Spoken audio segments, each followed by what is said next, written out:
নমস্কাৰ মৰমৰ ছাত্ৰ ছাত্ৰীসকল, মোৰ চেনেলটোলৈ তোমালোকৰ সবকে স্বাগতম।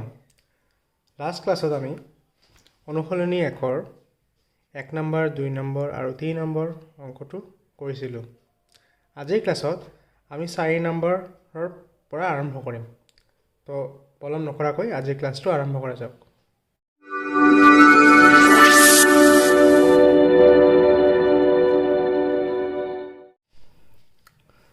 তো 4 নম্বৰ প্ৰশ্নটোত কি কৈছে, ইউক্লিডৰ বিভাজন প্ৰমেয়িকা ব্যৱহাৰ কৰি দেখুওৱা যে যোগাত্মক অখণ্ড সংখ্যাৰ বৰ্গই 3m নাইবা 3m+1 আৰ্হিৰ য'ত m এটা কোনোবা অখণ্ড সংখ্যা। কি কৈছে, আমাৰ ইউক্লিডৰ বিভাজন প্ৰমেয়িকা। তেন্তে ইউক্লিডৰ বিভাজন প্ৰমেয়িকাটো কি বস্তু, এইটো আমাৰ আগতে জানিব লাগিব। ইউক্লিডৰ বিভাজন প্ৰমেয়িকাটো বুজিবা তোমালোকে। ইউক্লিডৰ বিভাজন প্ৰমেয়িকা। ইউক্লিডৰ বিভাজন প্ৰমেয়িকা হ'ল যেতিয়া দুটা যোগাত্মক অখণ্ড সংখ্যা a আৰু b দিয়া থাকিলে দুটা অদ্বিতীয় সংখ্যা q আৰু r থাকিব, যাতে a = bq + r আৰু এই r ৰ মানটো 0 ≤ r ≤ b। 0ৰ মানটো কাৰ পৰা ক'লৈকে হ'ব লাগিব, 0ৰ পৰা আৰম্ভ হ'ব কিন্তু বিতকৈ সৰু হ'ব লাগিব। ঠিক আছে, কি কৈছে ইউক্লিডৰ বিভাজন প্ৰমেয়িকা, দুটা যোগাত্মক অখণ্ড সংখ্যা a আৰু b দিয়া থাকিলে দুটা অদ্বিতীয় সংখ্যা থাকিব, কি কি q আৰু r, যাতে a = কি হয়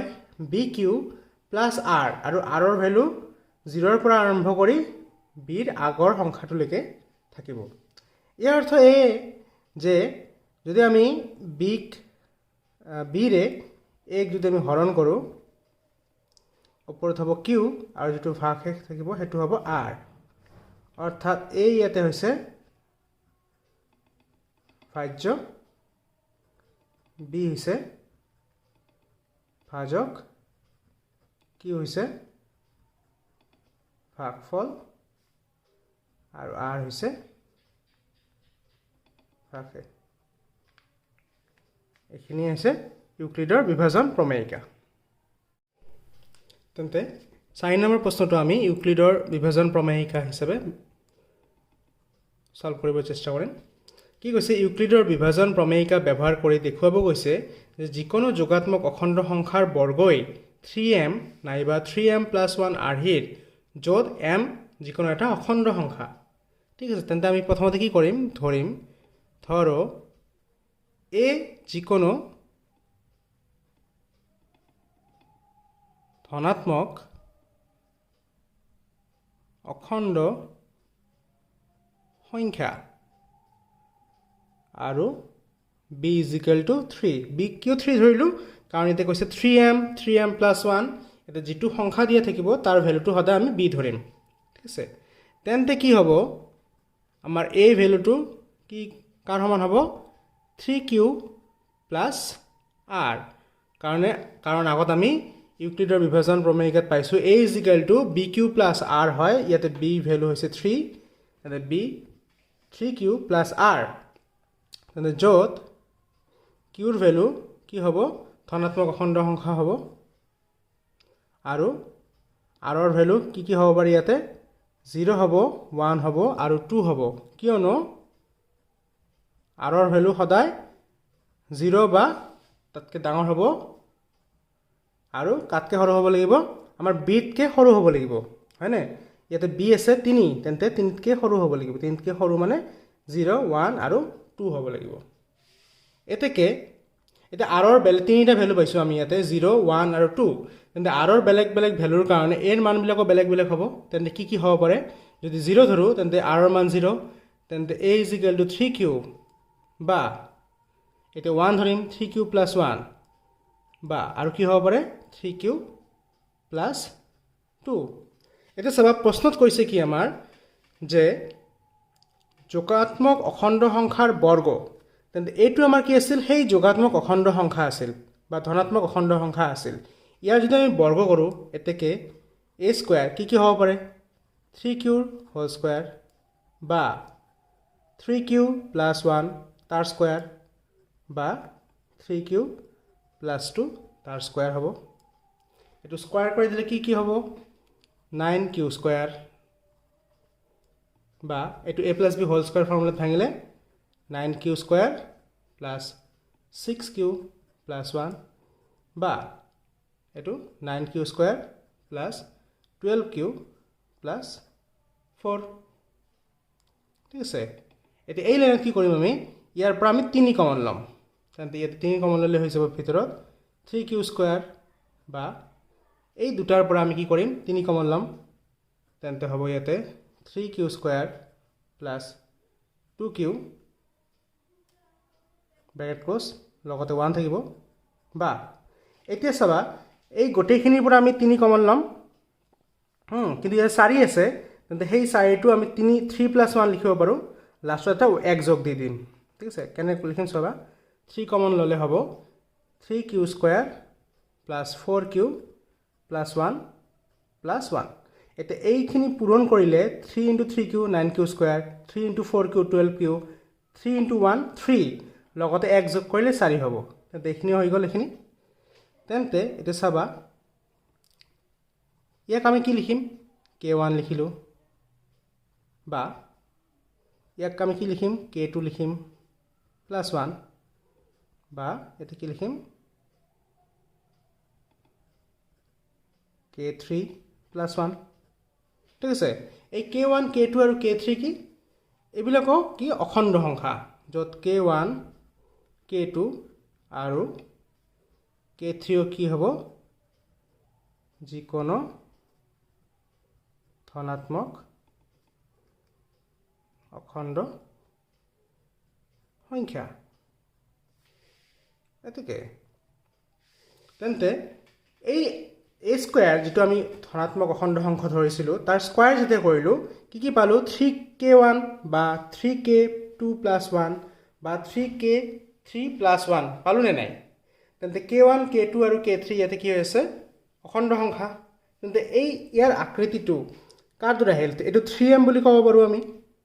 যত k1 = m ৰ সমান হ'ব এটো কি বুলি ক'ব পাৰো 3m + 1 এটুকো আমি কি ক'ব পাৰো 3m + 1 তেন্তে যিকোনো ধনাত্মক অখণ্ড সংখ্যাৰ বৰ্গ কৰিলে হয়তো 3m হ'ব নাইবা 3m + 1 আৰহিৰে হ'ব তাৰ বাহিৰে বেলেগ হ'ব নোৱাৰে আমি এটো সলভ কৰি দেখালো লিখিবা গতিকে যিকোনো অখণ্ড সংখ্যাৰ বৰ্গ 3m নাইবা 3m + 1 আৰহিৰ এতিয়া আমি 5 নম্বৰ অংকটো চাও 5 নম্বৰ অংকটোত কৈছে যে ইউক্লিডৰ বিভাজন প্ৰমেয়িকা ব্যৱহাৰ কৰি দেখুৱা যে যিকোনো যোগাত্মক অখণ্ড সংখ্যাৰ ঘনফলটো 9m, 9m + 1 নাইবা 9m + 8 আৰহিৰ এই অংকটো আগৰ অংকটোৰ দৰে সেম হ'ব আগৰ অংকটোত কৈছে যিকোনো অখণ্ড সংখ্যাৰ বৰ্গ আৰু ইয়াতে কি কৈছে যিকোনো অখণ্ড যোগাত্মক অখণ্ড সংখ্যাৰ ঘনফল ঠিক আছে তেন্তে প্ৰসেসটো আমাৰ একেই হ'ব ধৰাটো একেই হ'ব তেন্তে ধৰিম আমি কি ধৰো a যিকোনো ধনাত্মক অখণ্ড সংখ্যা আৰু b = 3 তেন্তে a = কি হ'ব 3q + r য'ত q ৰ getter equal 0 আৰু r ৰ ভ্যালু কি হ'ব 0 1 2 কিয়নো r ৰ ভ্যালুটো সদায় 0 সমান বা সৰু ডাঙৰ আৰু বিটকে কি হ'ব লাগিব সৰু এতে b তো নহব এতে হ'ব 3 এতেকে a কি হ'ব পাৰে 3q বা 3q plus 1 বা 3q plus 2 এতেকে আমি এটো যদি ঘন কৰো a কিউব ইয়াতে হৈ যাব 3q ৰ হোল কিউব বা 3q plus 1 ৰ কিউব বা 3q plus 2 ৰ হোল কিউব এটো কিউব কৰিলে হ'ব 27q কিউব বা এতে a plus b হোল কিউবৰ ফৰ্মুলা পেলাই দিবা তেন্তে হৈ যাব এটো 27q cube plus 27q square plus 9q plus 1 বা এতে সেম ভাবে 27q cube plus 54q square plus 36q plus 8 ইয়াৰ পৰা কি কৰিম আমি 9 কমন লম হয়নে 9 কিয় কমন লম কাৰণ আমাৰ দেখুৱাব গৈছে 9m বা 9m plus 1 আৰু সেই কাৰণে আমি 9 কমন লম ইয়াৰ পৰা 9 কমন ললে ইয়াতে ভিতৰত থাকিব 3q কিউব বা ইয়াৰ পৰা আমি 9 কমন লম এই প্ৰথম তিনিটাৰ পৰা তেন্তে হৈ যাব ইয়াতে 3q cube plus 3q square plus q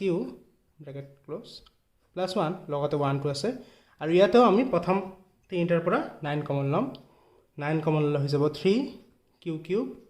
plus 6q square plus 4q plus 8 এটা ব্ৰ্যাকেটৰ এখিনি যিখিনি আছে আমি সেই কেইটা ক্ৰমান্বয়ে k1 k2 k3 ধৰি লম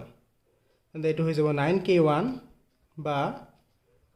9k2 plus 1 বা 9k3 plus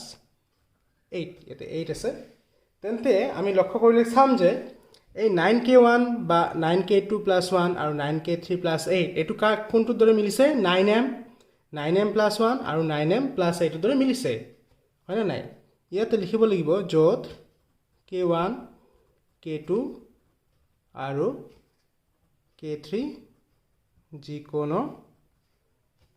অখণ্ড সংখ্যা গতিকে যিকোনো যোগাত্মক অখণ্ড সংখ্যাৰ ঘনফল 9m, 9m plus 1 নাইবা 9m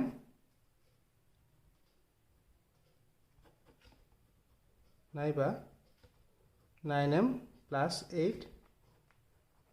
আর হেই ঠিক আছে এটা নেক্সট প্রশ্নটো 6 নম্বৰ কোৱেশ্চন এই 6 কোৱেশ্চনটো নতুন কিতাপৰ দিয়া আছে কি কৈছে হিমাদ্ৰীয়ে 625 টা ভাৰতীয় আৰু 325 টা আন্তঃৰাষ্ট্ৰীয় ডাক টিকেট সংগ্ৰহ কৰিলে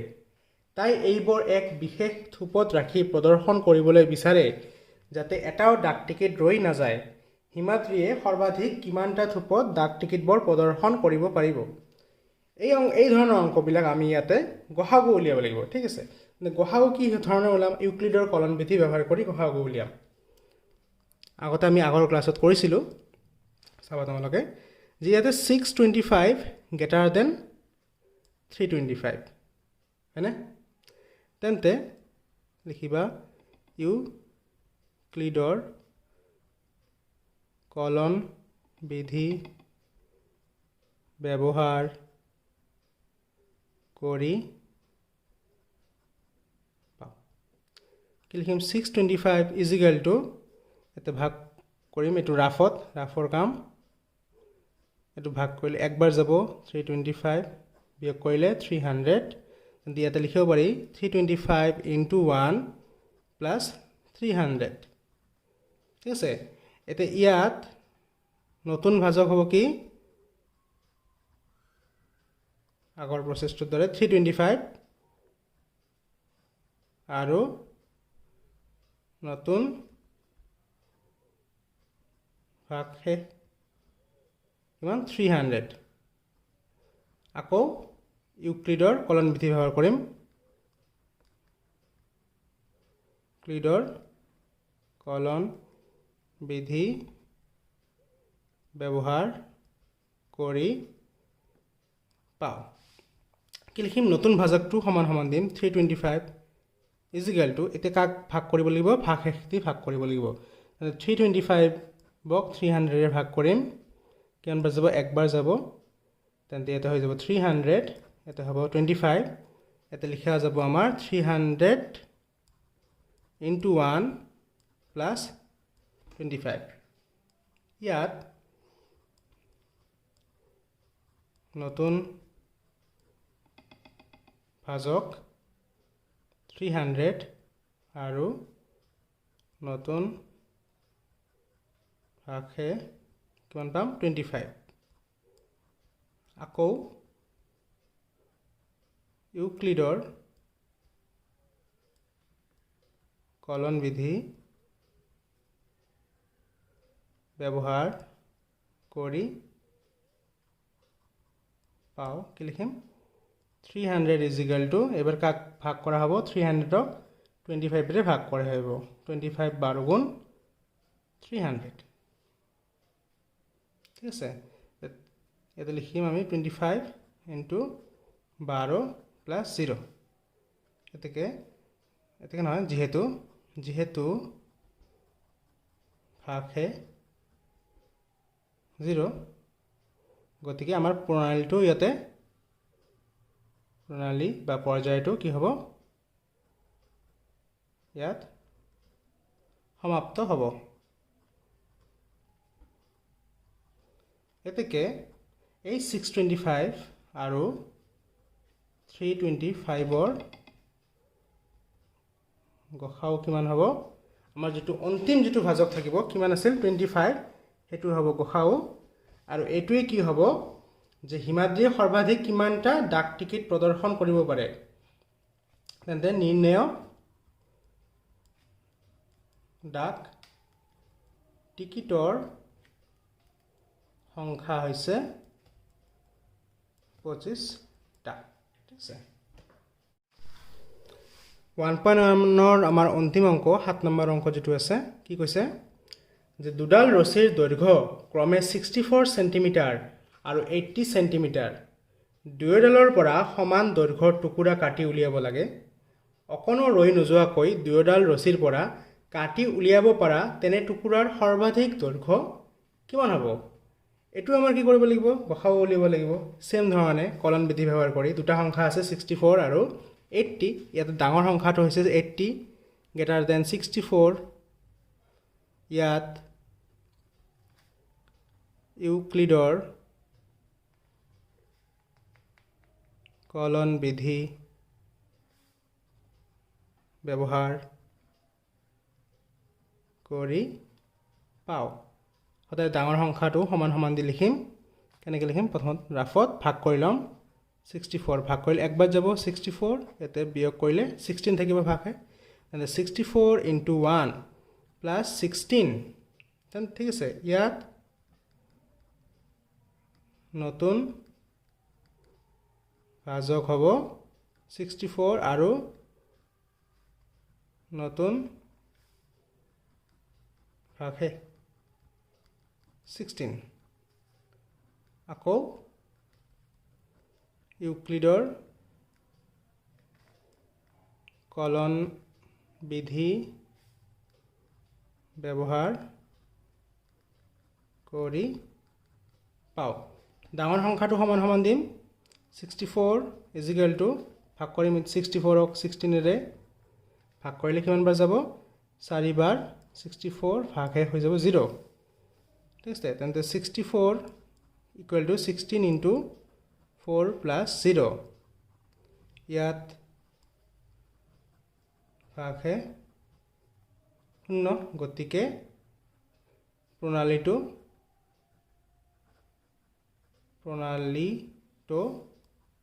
ইয়াত সমাপ্ত হ'ব ঠিক আছে সমাপ্ত হ'লে আমাৰ 80 আৰু 64 ৰ গসাউ কিমান হ'ব যেটো অন্তিম যেটো ভাজক থাকিব 16 হেতুই হ'ব তাৰ গসাউ এতেকে যেটো আমাৰ প্ৰশ্নত কৈছে যে অকণ ৰৈ নোযোৱাকৈ দুয়োডাল ৰছীৰ পৰা কাটি উলিয়াব লগা তেন্তে টুকুৰাৰ সৰ্বাধিক দৈৰ্ঘ্য এতেকে নিৰ্ণয় ৰছীৰ দৈৰ্ঘ্য 16 কি হ'ব এককটো সেন্টিমিটাৰ ঠিক আছে বন্ধু মৰমৰ ছাত্ৰ ছাত্ৰীসকল তেন্তে আজিৰ ভিডিঅ'টো কেনে পালা তোমালোকে কমেন্ট কৰিবা আৰু ভিডিঅ'টো যদি ভাল লাগি থাকে তেন্তে তোমালোকৰ বন্ধুসকলৰ লগত শ্বেয়াৰ কৰিবা ঠিক আছে তেন্তে আজিৰ ভিডিঅ'টো ইয়াতে সমাপ্ত কৰোঁ ধন্যবাদ